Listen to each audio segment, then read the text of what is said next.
liboso ya kiti na yo toye kotombola bokonzi na yo obongi liboso ya Fabi Télévision esbino mbote sika bozali dans le cadre ya émission na biso Fabi Adoration. Nous avons reçu pour vous un serviteur de Dieu, l'évangéliste Alain Bawaka. C'est un prédicateur de la parole de Dieu, aussi un adorateur. Bonjour Papa Alain. Bonjour Papa Papi. Nous avons essayé de Yambayo na Fabi Télévision. Je présente la première fois pour la Bino na Fabi Télévision. Tolingi Tolobela adoration. C'est vrai que Tolobana adoration n'a pas de contenu à temps. Mais nous allons quand même aborder la question où il y a des adoration. Pour la Yokoza adorateur, je crois que l'internaute n'a pas soit penza en fait ça vous a mal pour l'adoration. Et puis connaissance aussi, c'est concerne l'adoration. Nous tournons la mission avec les amis. En fait, adoration et amis. Qu'est-ce que l'adoration? Les amis ni adoration. Bon, merci Papa Papi pour la maloba. Kaka ndenge bolobaki naza dirigeant na groupe d'adoration na église Mieveli. Nous avons Kingabwa, kaka na RDC, pour na bato bazolanda biso libanda mboka na commune à Limité. Donc adoration, ce qui te peut définir rien. Parce qu'il y a beaucoup de gens au bazolo baké, on ne peut pas définir l'adoration parce que muto biso toza ko adorer to koki ko définir bonene na yete. Mais dans la Bible, tant tozo tanga ba histoire mususu baza ko expliquer biso pe tozo mona clair o to koki ko comprendre ce qu'est l'adoration. Première fois où le mot adorer et ça là qui est mentionné dans la Bible, tozo mona ngona Genèse chapitre 22 le verset 1er. Ceux qui toki ko tanga na lombango bandeko pe bazana bandako bakozwa na Genèse chapitre 22. Kuna tozomona histoire ya Abraham. La Bible dit dans Genèse 22, après ces choses, Dieu mit Abraham à l'épreuve et lui dit, Abraham, il répondit, mais voici. Dieu dit, prends ton fils, ton unique, celui que tu aimes, Isaac, va-t'en au pays de Moridja et là offre-les en sacrifice sur l'une des montagnes que je te dirai. Abraham s'éleva de bon matin, Salah et Tokiti. Oui, dans le verset 3, Abraham s'éleva de bon matin, scella son âne et prit avec lui des serviteurs et son fils Isaac. Il fendit son bois pour l'holocauste et partit pour aller au lieu que Dieu lui avait dit. Le troisième jour, Abraham leva les yeux et vit le lieu. Et Abraham dit à ses serviteurs, restez ici avec l'âne, moi et les jeunes hommes, nous irons jusque-là pour adorer. Amen. Béni, ce qui totali la Genèse, c'est la première fois où on va mentionner où ils allaient adorer. Or, nous voyons dans cette histoire, Abraham avait obéi à Dieu. Béni, Nzambe a sengi Abraham à offrir moi nanaye Isaac pour la sacrifice. On est bandé babi que Nzambe a été en épreuve. Pourquoi il a mis Abraham en épreuve? Pour savoir si Abraham a obéi naye, tout pour savoir ce qu'Abraham a craindre Nzambe. Par là, je vais commencer à définir l'adoration. L'adoration, c'est reconnaître ce que Dieu est pour toi et réagir conformément à cela. Parce qu'Abraham reconnaît ce que Dieu est pour lui. Il demande son fils. Et Dieu dit ton fils unique. Il veut dire Abraham a dit aux Zamba qui pour naïe. Alors oui, non, il mérite que je puisse lui donner cet enfant. Son unique. Son unique. On ne peut pas donner ça à n'importe qui. Veut dire reconnaître ce que Dieu est pour toi et réagir conformément à cela. Veut dire lorsqu'il te demande quelque chose, lorsque tu es dans sa présence, tu réagis conformément à ce que tu reconnais. S'il est pour toi le Créateur, si pour toi il est Père, si pour toi il est celui qui donne la vie, comment on réagit face à une personne qui donne la vie? Avec beaucoup de respect. Et ceux qui t'ont dit pour comprendre cela, ils ont la façon dont ils ont tant Abraham a choisi Mbeli pour 4 mois dans Isaac. Et écoutez ce que Dieu dit. Lorsqu'il fut arrivé au lieu que Dieu lui avait, on a le verset 9, il avait dit à Abraham, il éleva un autel et arrangea les bois.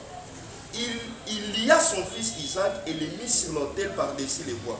Puis Abraham étendit la main et prit le couteau pour épargner son fils. Alors l'ange de l'Éternel lui appela et dit, Abraham, Abraham. Il répondit, mais voici. L'ange lui dit, n'avance pas ta main sur l'enfant et ne lui fais rien, car je sais maintenant que tu crains Dieu. Amen.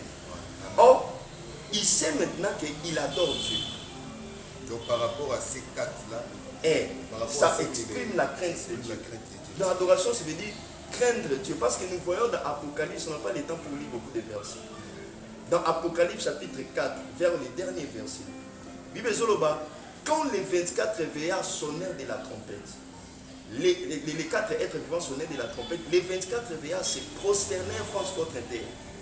Ils déposèrent leur couronne. Or, lorsque nous voyons une personne se prosterner devant une autre personne, ça prouve l'obéissance à cette personne-là. Les respects que nous devons faire, parce qu'on ne peut pas se prosterner devant n'importe qui. C'est pour cela dans d'autres versions de la Bible, lorsqu'on dit adorer, on parle de se prosterner. Se prosterner, c'est un acte d'obéissance, c'est un acte de crainte. C'est par là qu'on peut définir l'adoration, c'est reconnaître ce que Dieu est pour toi et réagir conformément à ça. Donc si Dieu est pour toi, c'est lui qui donne la vie, c'est lui qui te donne la paix, c'est lui qui a créé les cieux et la terre. Comment tu vas te tenir devant lui? Comment tu vas te comporter devant lui? Et imaginons que le président de la République entre ici. Vous allez voir, toutes les gens, toutes personnes vont s'élever. Pourquoi? Il reconnaît que ça, c'est le président de la République. Ils vont lui donner les honneurs qui lui est dit. C'est pour cela aussi Dieu, lorsque nous reconnaissons ce que Dieu est pour nous, nous réagissons conformément à cela. C'est par là que nous posons les actes d'adoration. Nous obéissons à lui, nous pouvons lui craindre, nous pouvons être soumis à Dieu. C'est ça la vérité. Merci beaucoup, Papa Alain. Nous avons compris que l'adoration, c'est la reconnaissance de Dieu, reconnaître ce que Dieu est pour toi et réagir. Et réagir par rapport à cela, comme Abraham avait fait. Oui. Abraham avait reconnu que Dieu est le Créateur. Wow. C'est pour cela qu'il n'avait pas peur de prendre son fils, son unique, d'aller sacrifier à Dieu, parce qu'en lui, peut-être, il se disait que je suis devant un créateur, je l'ai fait devant un créateur. Donc je peux tout lui donner. Je peux tout lui donner, et puis à un moment donné, il peut aussi me créer aussi. Voilà. C'est pour cela que vous voyez, les 24 veillards, ils avaient leur couronne dans la tête. Voilà. Ils ont déposé ça. Voilà. Mais ils ont reconnu que nous sommes devant un être qui est supérieur. Voilà. Nous devons mettre notre couronne à côté. Voilà. La crainte qu'ils avaient démontrée là, l'obéissance, la soumission, du fait qu'ils s'étalent à terre pour adorer ces dieux, c'est un signe de l'adoration, de crainte. Maintenant, Papa Alain, quel est maintenant l'impact de l'adoration pour l'Église aujourd'hui? Parce qu'on a parlé d'Abraham, hein, c'est dans l'Ancien Testament, c'est vrai, il nous a enseigné beaucoup, mais pour aujourd'hui, quel est l'impact de l'adoration à l'Église? Ça nous apporte quoi? Ou bien son rôle? Voilà. Là, nous allons lire dans la Bible. Nous allons lire dans Zacharie chapitre 14, le verset 17. Pour ceux qui nous suivent à la maison. Zacharie 14, verset 17. C'est dans l'Ancien Testament pour ceux qui nous suivent. Et la Bible dit ceci. Je lis au nom de Jésus. La Bible dit, s'il y a des familles de la terre qui ne montent pas à Jérusalem pour se prosterner C'est pour cela que j'avais dit l'adoration veut dire c'est prosterner. Lorsqu'on parle de se prosterner, veut dire adorer. Pour se prosterner devant le roi, l'Éternel des armées, la pluie ne tombera pas sur elle. Amen. On voit parmi les impacts de l'adoration. Lorsqu'on dit les familles de la terre vont se prosterner à Jérusalem, on parle de Jérusalem pourquoi? Parce qu'il y avait les temples de Dieu à Jérusalem. Aujourd'hui, les temples de Dieu, c'est l'église. Nous sommes en train de constituer temple de Nzambe. Et tant que nous sommes dans le temple, pour adorer Nzambe, parmi les impacts, Dieu répand sa pluie de bénédiction. La pluie, c'est pour répondre, c'est pour faire face à ma caméra. La réponse à la prière. Parce que avant que Mboula ebeta, et Seigneur dit d'abord évaporation de la il faut payer mata, après réponse spéciale. Quand nous sommes en train d'adorer Dieu, nous vivons la pluie de Dieu, les bénédictions, les églises de Dieu s'ouvrent. L'abondance. Ils ont abondance. Ils ont la sécheresse. Voilà. Parmi les impacts. Et parmi les impacts, aujourd'hui, les peuples de Dieu ou l'église de Dieu va tomber dans la ignorance. Pourquoi? Parce que Christ dit aux disciples, lorsque vous élèverez les fils de l'homme, c'est alors que vous connaîtrez qui je suis. Parmi les impacts de l'adoration, lorsque nous adorons Dieu, Dieu s'est fait connaître à nous. Il se manifeste et nous avons la connaissance de Dieu. Or, la Bible dit, vous connaissez la vérité vous affranchit. L'église aujourd'hui est faible. On ne sent pas l'impact de l'adoration. Pourquoi les gens ne savent pas ce que l'adoration peut apporter. C'est pourquoi j'avais prévu cette question. Est-ce que tout le monde peut adorer? Ou qui peut adorer? Même si on est à l'église, parce que je sais qu'à l'église de Sanganaka, il y a aussi des nouveaux venus, il y a Batumsuki dans l'église à l'élo, il y a Mbana Yesuke, il y a Libenga de Christ, mais qui peut adorer? Parce que si ils allaient dire que nous sommes mieux, ce qu'on pourrait adorer, tout le monde n'a pas de l'église. Parce qu'aujourd'hui, l'église d'aujourd'hui, en tout cas, l'église commence par l'adoration. Oui. L'adoration. Et puis après, on ne voit pas la pluie, on ne va pas parler. C'est pour cela cette question. Nana Kouki quoi adorer? Est-ce que ça va tout surtout? Nous lisons dans Jean chapitre 4, les versets 23. La Bible dit, c'est Christ qui dit à la femme samaritaine. Christ dit, mais l'heure vient, et elle est déjà venue, où les vrais adorateurs adoreront le Père en esprit et en vérité. Car ce sont là les adorateurs que le Père demande. Ici, on voit qu'on nous montre que les vrais adorateurs sont ceux qui adorent le Père. Pour cette dispensation, pour cette fin des temps, seuls les fils qui doivent adorer leur Dieu, leur Père. Ce n'est pas tout le monde qui doit adorer Dieu.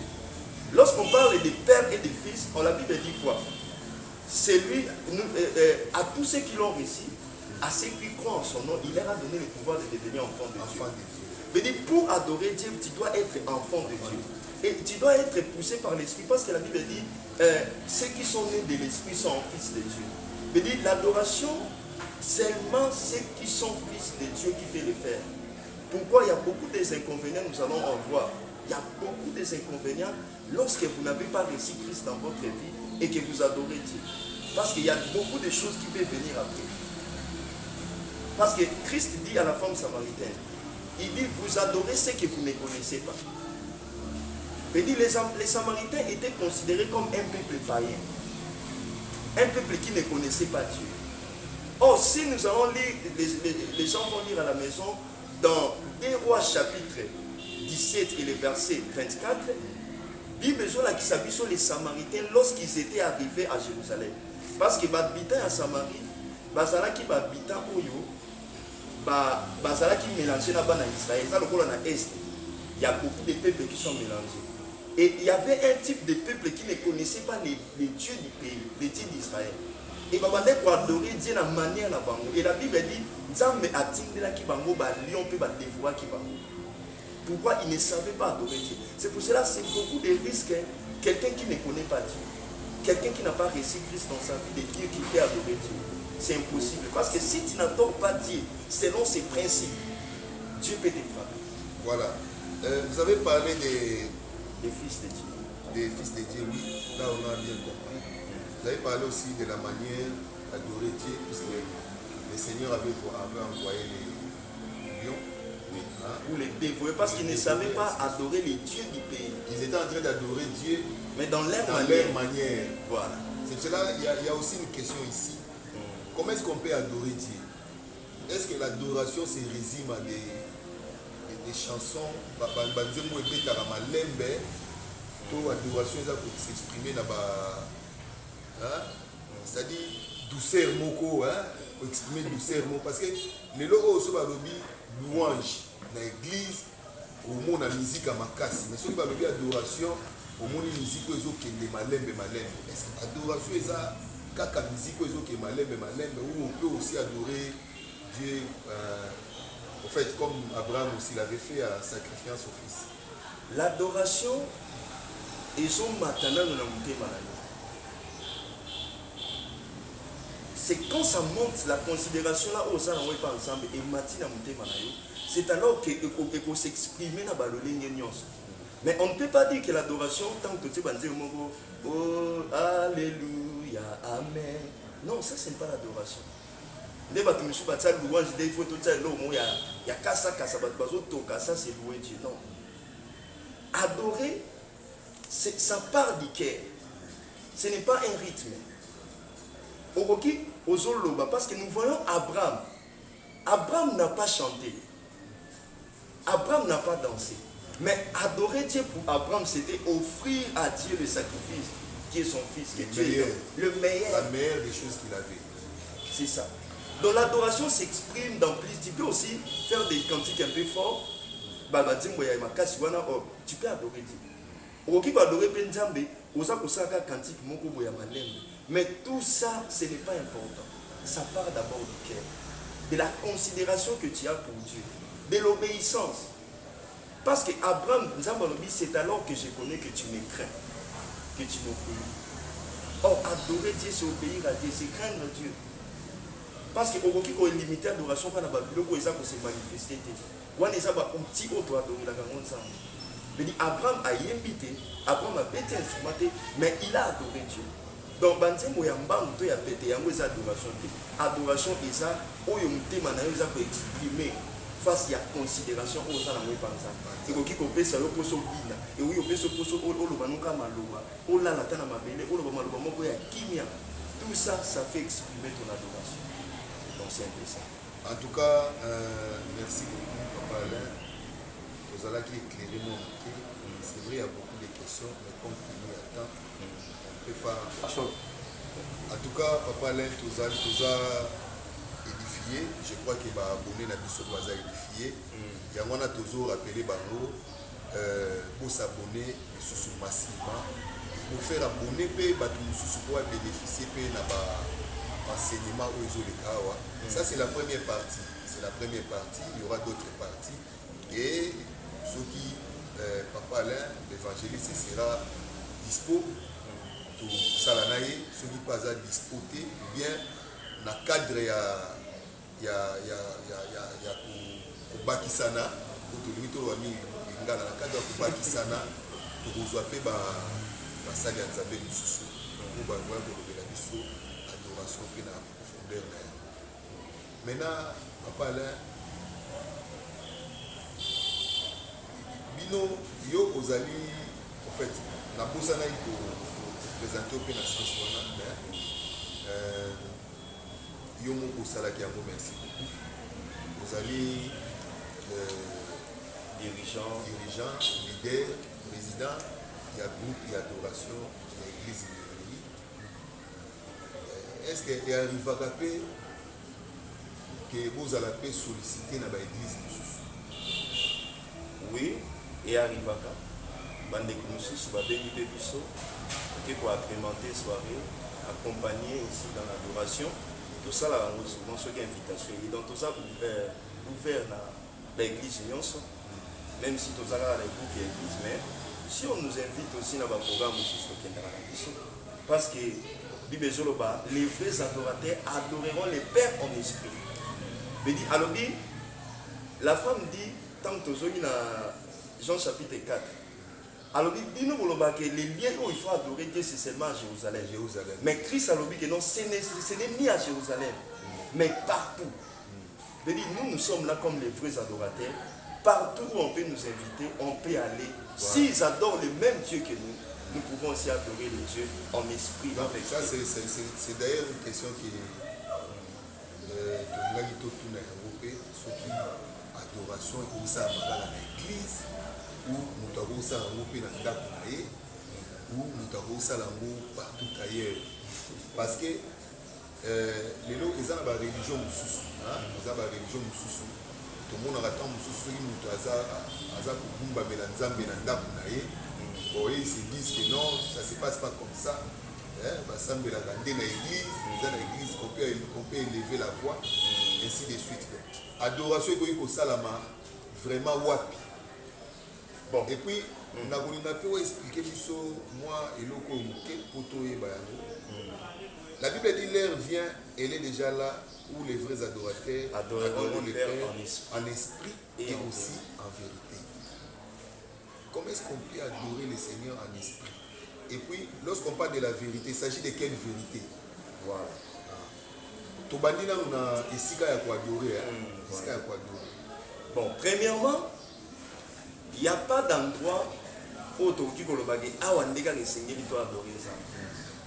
Parce que Christ même a la femme samaritaine, ce n'est ni à Jérusalem que vous pouvez adorer Dieu. Je dis partout où vous êtes, seulement.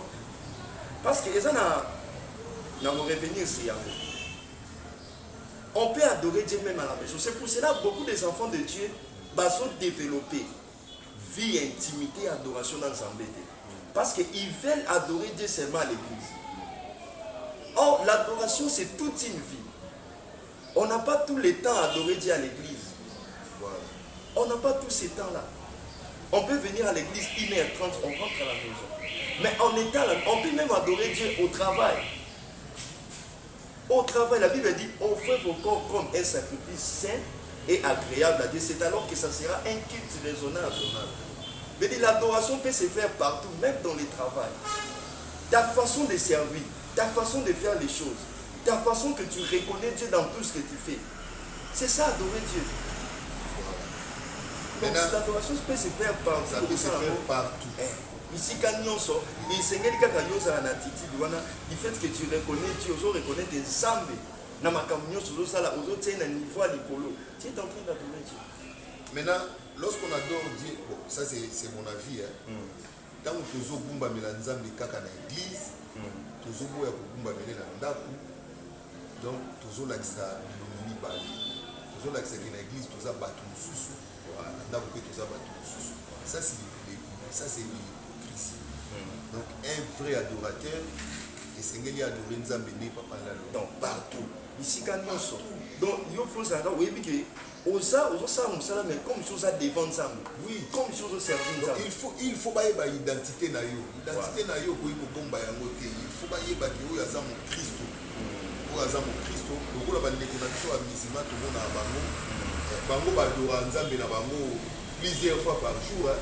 Bazo quand même ba boutique na bango ba faire na bango ba ke kwa adorer. To yebi ke ba ke kwa adorer Nzambe na bango. Et pourquoi biso to koki ko sala ngona ndenge ya l'adoration c'est toute une vie et ça bon moi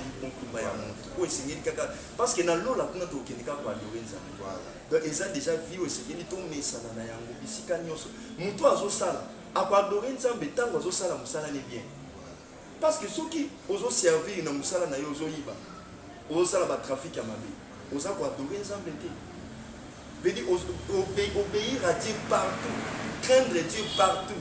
Même la politique, même ici, tu dois craindre Dieu, c'est ça. Maintenant, lorsqu'on dit les vrais adorateurs adoreront le Père en esprit, cela veut dire quoi? Et puis, vous allez nous expliquer aussi, il s'agit de quelle vérité, hein? De quelle vérité, voilà, vraiment. Lorsque la Bible dit, ils adoreront les pères en esprit. La première des choses que Christ voulait communiquer à cette femme, c'est d'abord la délocalisation pour l'ongola déjà adoration, parce que l'esprit, lorsqu'il dit en esprit, il dit même en pensée. Tu peux être partout. Il dit, ils sont à Jérusalem. Ok, aux Arabisika nyonso, mais dans ton esprit. Parce que tant que tu as un corps en esprit dans c'est une façon de délocaliser pour l'ongolango na babilo comme ils ont na ba temple bati babilo comme boyeloko les akakala bati baba bansin baba bougie ba minda non adoration ko ça matin na nzela ou tia telo comme côté c'est en esprit. En esprit on n'a pas besoin pour tiaka ba ko ambeli babilo comme pour que tout le monde c'est ça l'adoration. Et dans d'autres versions j'aime on dit en esprit veut dire c'est être aussi poussé par l'esprit de Dieu. Parce que c'est en esprit que le Saint-Esprit vient nous montrer comment nous pouvons adorer Dieu. Parce que la Bible dit votre corps est le temple du Saint-Esprit. Donc nous autres on a biso ezali tempelo ya molimo mosanto. Bedi nakati ya molimo na biso nde molimo santo azoya kolakisa biso esengeli biso to kumisa nzambe lolenge nini. Et tant que na bosolo.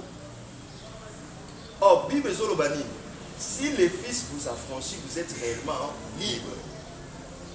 Or, ceux qui sont dans l'Ancien Testament, tous ceux qui n'ont pas en Israël, bazalaki na boumbu kati na mboka Égypte. Mais nzamba lobi esengeli bo pima pour que bokende ko kumisa ngai na désert. Du fait que bana Israël babimi kati na Égypte, bedi balongwe kati na boumbu. Bedi nzambe alingaka te bato baza okumisa baza bato bazo vivre kati na boumbu ya lisusu. C'est pourquoi bato nyonso bakoki ko adorer. Adorer en vérité veut dire en Christ. Parce que Jésus-Christ est le chemin, la vérité et la vie. Veut dire tu dois avoir Christ. Quand tu as Christ, veut dire tu es libéré du péché. C'est alors que beaucoup ensemble na bosolo na kati na Yesu. Yesu afandi na motema. Pe yo kangola nde wana nde moto sedela akumisa ensemble. C'est ce que cela adorer en esprit veut dire que ça peut que poussa mana molimo mosanto. Parce que temple le sang de Yaki. Donc yende moto akolakisa biso lolenge nini na kati ya temple o ezanzo to na biso to komisela la ngolo santo. C'est que cela ba kumba media solo. Bedi ba on baza pousser na baza ko kumisa en esprit et en vérité te ba on baza ba frete. On est sur baza ba faux. C'est ça. En tout cas merci beaucoup Pambala mais ngai na tuna mutuna moko za direct vraiment. Est-ce que yo moko kumba mela nzambe vérité pe na yo moko na kumba mela nzambe za mutuna moko amala. Parce que Bible ezoloba molimo mosanto kati na biso azoganga aba pe. Bili tangu na fandi awa molimo mosanto kati na ngai azoganga kati na ngai ki nazambo na nzambe. Benazala kondimisa make soki esoye lelo en tant que mwana nzambe na kokende fo. Parce que adoration malamu esengeli esengeli ozala mwana na nzambe. Déjà naza convaincu pe na molimo mosanto ke nga naza mwana na nzambe. Et lolenge on a kumisela ka nzambe nazomona ke nazokumisa yango na lolenge o Bible pe ezosenga biso. Parce que tokoki kokumba mena nzambe na bamasumu na biso te. Muto azokumba mena nzambe sengela a obéir na nzambe. Nde parmi biloko boyebaki ozokumisa nzambe ya solo. Esengeli ozala muto azotosa nzambe. Muto abangaka nzambe. Alandaka maloba nzambe basalelaka yango. Parce que aza mpe mutu oyo il faut yeba valeur ya offrande. Parce que adoration au Kabola offrande sacrifice na adoration. Donc partout au Bible jour de l'adoration le bon Abraham il y avait aussi un sacrifice.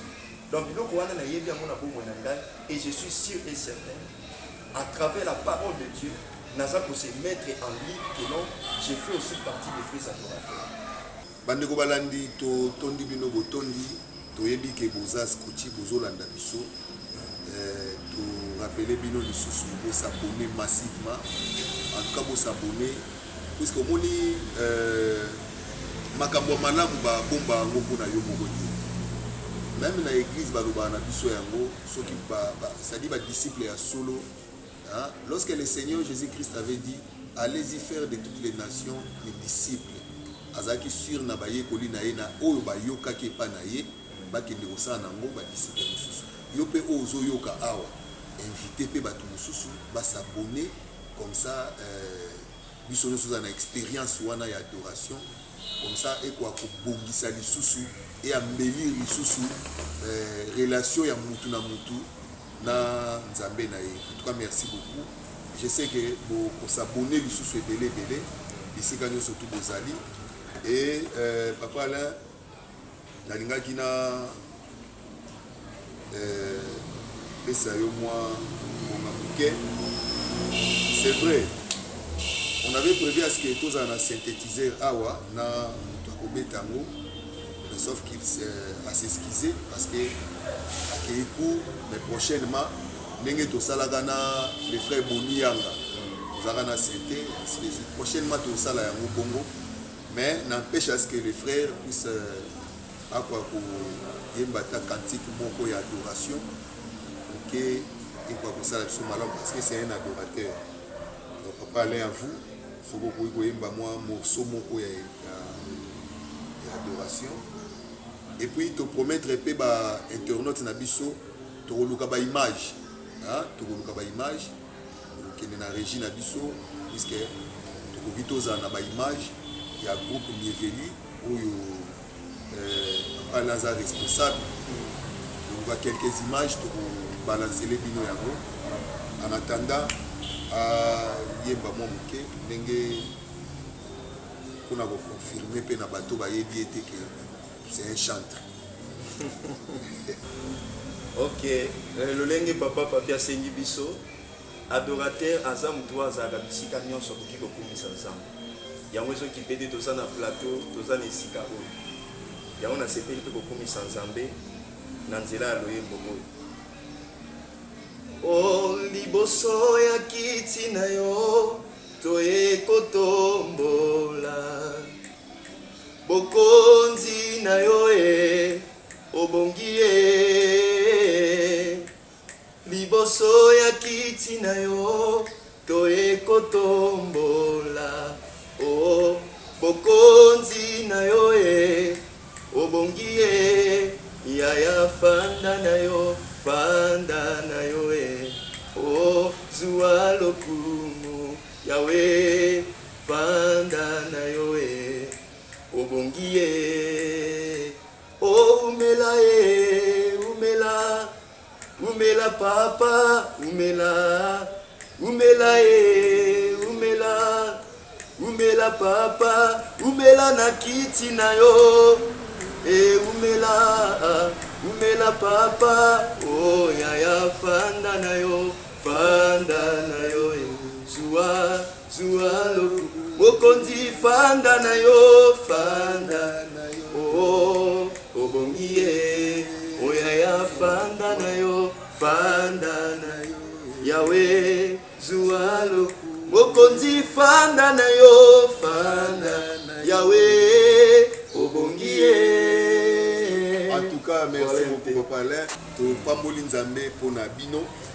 Je crois que prochainement to ko zala sous ensemble.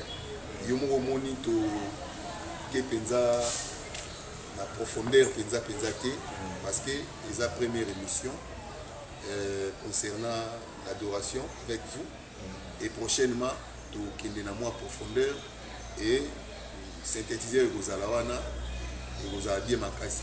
To pamboli nzambe pe pona bino batu bolandi biso. En tout cas nzamba pambola bino et to pesi papa Alain dernière parole concernant cette émission. Peut-être oui pesa mutumbote. OK, merci beaucoup papa papi. Na sepeli makasi na émission oyo eza émission moko ya malamu. Boza ko sala musala moko ya malamu. Et lelo vraiment vous préférez qui pour rendre gloire à l'ensemble en parlant de ce qui concerne l'adoration. Parce que diable a une adoration.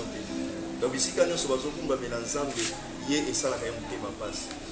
Nangwana na sepeli makasi et ngai nazali moko kati na église Meveli naza moyembi et napesi nzambe merci na bakambi na biso pe bao bazokamba biso les pasteurs Blaise Nzau napesi pe merci vraiment na nzambe elongo na papa Papi Selevani ye moko aza ko présenter émission azali bakambi na biso na église Meveli ba papa Palmer bandeko nyonso ba cordon Willy donc bandeko nyonso papa Tim ba oyo bazwi biso tango toye kosalela nzambe bandeko apôtre Ziko azali banda ya mboka bandeko nyonso napesi bino merci et bandeko pe ya Meveli groupe naza ko diriger sacerdoce Cœur des anges les séraphins baza pe bandeko oyo bazo soutenir biso. Je pense que prochainement vie à circonstance ko réunir bango pe nyonso to koyemba ensemble ba estimer ko zala to kokumisa nzambe dans la sepeli makasi nzambe apambola vraiment ba organisateur ya émission oyo pe na ndeko oyo yo olandi biso na ndako. En tout cas tosengi merci mingi to pesi bino mbote bandeko na biso o balandi biso Fabi TV et Boutikala scotché na ba programme ya Fabi TV et puis to pesi merci mingi na Yannick Monsieur Fabi pesi merci mingi parce que ça na ba effort na ye be makambo za ko se réaliser et puis so pesi pe merci mingi na cordon na biso Clever yep aza au four au moulin en faisant la réalisation tout donc tout PCP merci mingi na saluer pe concert na ngai Blessing Moleka moi Sinzambe na PC Mbo Kisikazali Rolanda na mission ya je suis artiste Rolanda et puis cordon na biso Clever c'est aussi notre confrère Rolanda na émission découverte donc Boutikala scotché en tout cas nzamba pambola bino komi na suka papa là soki ko pesa numéro na yo soki baningi bazwa yo to baningi bazwa bino na groupe pour la prestation moko quelque part pour la gloire du Seigneur bazwa bino na quel numéro donc surtout pe pona bandeko ko bazali banda ya mboka pona kozwa biso numéro na biso ezali plus 243 82 75 44 531 plus 243 82 75 44 531 Zamba Pambola. Merci beaucoup. À la prochaine. Merci beaucoup. Zamba Pambola bino apesa bino makasi pesi jeunesse na bino pa na Yesu. Zamba kanisela.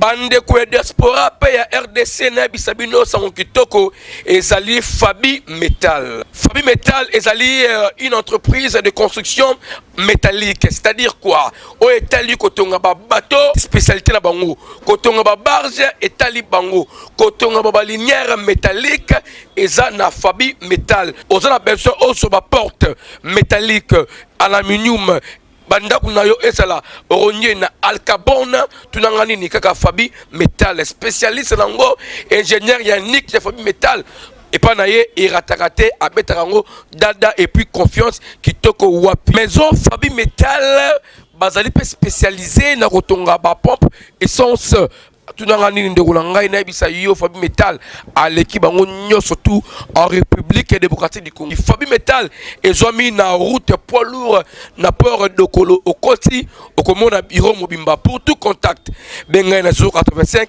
0027 172. Fabi Metal le numéro 1 en métallique en République démocratique du Congo. Mona molbali oyo nzamba pesiye maele ebele pona asunga ba congolais pona marmo etali métallique. Il n'y a pas de souci na Fabi Metal awa ozamu bimba ndimela ngai.